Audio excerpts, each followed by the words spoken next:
అర్థ బిమా కసమ అల్లాహు లక తకున్ అగదన్ నాస్. అల్లాహ్ సుబ్హానహు వ తఆలా నీకు ఏది ఇస్తే ఏ పొజిషన్ ఇస్తే అదే పొజిషన్. అందరికీ ఒకే పొజిషన్ ఉండదు.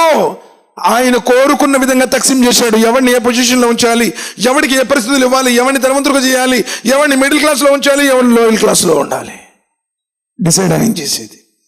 ఏ పొజిషన్లో నువ్వు ఉన్నా అల్హమ్దులిల్లా ప్రశాంతంగా. ఈరోజు 100 రూపాయలే వచ్చాయి, అల్హమ్దులిల్లా.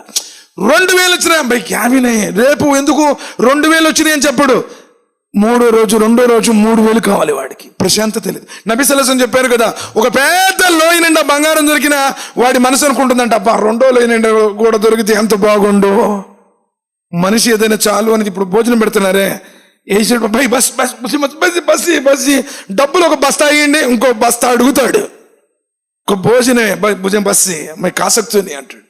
డబ్బులు కానీ మీరు ఏదైనా ఇవ్వండి, ఇంకా కావాలి కావాలి కావాలి కావాలి.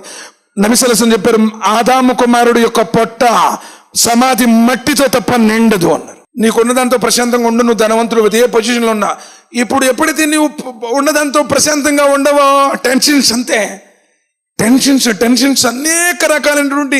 అసలు నీ దగ్గర లేదు అన్నదానికంటే ఎదుటోడి దగ్గర ఉంది అన్న దాంతోనే నీ కడుపు రగిలిపోద్ది. నువ్వు కైసా లాతే జీ, కైసా కమ్మాతే జీ, కైసా బనాయి జీ, ఉన్నో గర్రో కైసా మోలే జీ, గాడి బీపీ షుగర్లు మొత్తం అటాక్ ఎదురు జబ్బులు చేస్తున్నారు అంతే.